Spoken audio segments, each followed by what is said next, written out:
بسم اللہ الرحمن الرحیم۔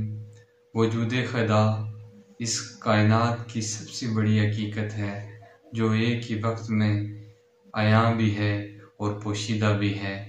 دنیا کی ہر شے کا اپنے رب سے رشتہ خالق اور مخلوق کا ہے، اور انسان روز اول سے اپنے کریٹر کو پانے کی تلاش کر رہا ہے، لیکن محدود علم کی وجہ سے انسان اپنے رب تک نہیں پہنچ سکا۔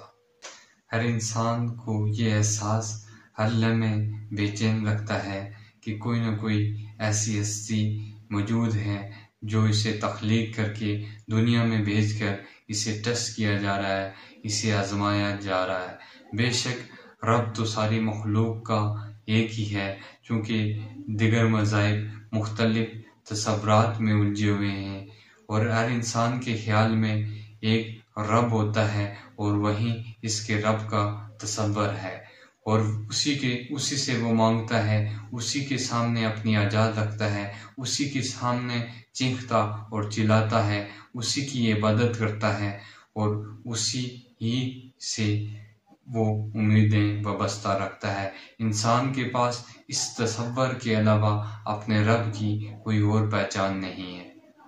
اب غور کریں اللہ کیا کہہ رہا ہے۔ اللہ کہہ رہا ہے کہ مجھے پتہ ہے کہ میرے بندوں کے خیالوں کا ایک رب ہے جس کی وہ عبادت کرتا ہے۔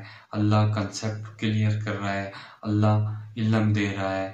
اللہ تعالیٰ کہتا ہے کہ زمین اور آسمان کو پیدا کرنے والا میں ہوں، اور کائنات میں کوئی ایسا نہیں جو یہ دعویٰ کر سکے کہ زمین و آسمان کا بنانے والا میں ہوں۔ اللہ تعالیٰ یہ دعویٰ کرتا ہے کہ کائنات کی ہر چیز میں نے بنائی ہے، اور کائنات کی ہر چیز کا مجھے علم ہے۔ اتنی بڑی طاقت، اتنا بڑا دعویٰ کرنے والا کیا کوئی ہو سکتا ہے؟